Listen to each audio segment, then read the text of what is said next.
Bienvenue dans Provision de vie. La pensée d'aujourd'hui s'intitule « Accès interdit ».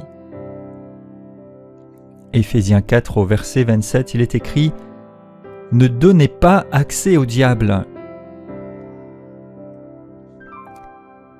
Ce passage fait partie d'un contexte où il est parlé de la vie nouvelle en Christ, de se revêtir de l'homme nouveau que nous sommes devenus en lui, en laissant de côté les accès charnels, et il parle notamment de la colère ici, et il dit « Si toutefois vous deviez être en colère, donc nous pouvons ressentir ce sentiment, ne péchez point ».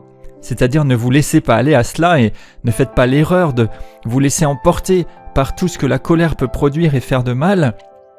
Et puis il dit « Ne donnez pas accès au diable ». Ensuite, il parle également de questions comportementales, mais remarquez ici, ne donnez pas accès au diable. Et en fait, ici, l'accès, c'est ce qui vous permet d'aller quelque part ou d'y demeurer, mais il est question aussi de la faculté. En fait, ne donnez pas au diable la faculté ou bien la capacité de faire quelque chose. Parce qu'en fait, par l'œuvre de Christ, le diable a été vaincu une fois pour toutes, et il a été condamné, et il a été publiquement livré en spectacle, comme dit l'Épître aux Colossiens, parce que Christ a triomphé par la croix. Mais il vous appartient, il nous appartient de veiller. Oui, veiller parce que 1 Pierre au chapitre 5 nous dit aussi « Soyez sobres, veillez ». Votre adversaire le diable rôde comme un lion rugissant, cherchant qui il dévorera.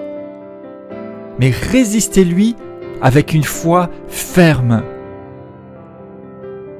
En fait, l'ennemi, le diable, n'a pas de droit légal sur vous. Si vous êtes enfant de Dieu, vous êtes sous le droit de Christ, vous êtes sous le triomphe et la victoire de Christ. Mais néanmoins, il essaye, il rôde, il surveille, il veille les occasions.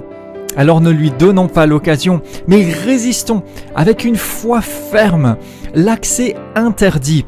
Vous avez le droit, vous avez l'autorité et vous avez le pouvoir de laisser le diable hors d'état de nuire, hors d'usage dans votre vie, en ne lui donnant pas accès. Je décide, et vous pouvez décider aujourd'hui, que l'accès est interdit. Non, le diable n'entrera pas dans ma vie. Non, je ne vais lui donner aucune faculté ou capacité d'agir. Je résiste avec une foi ferme. Cette foi ferme dans l'œuvre pleinement accomplie par Christ.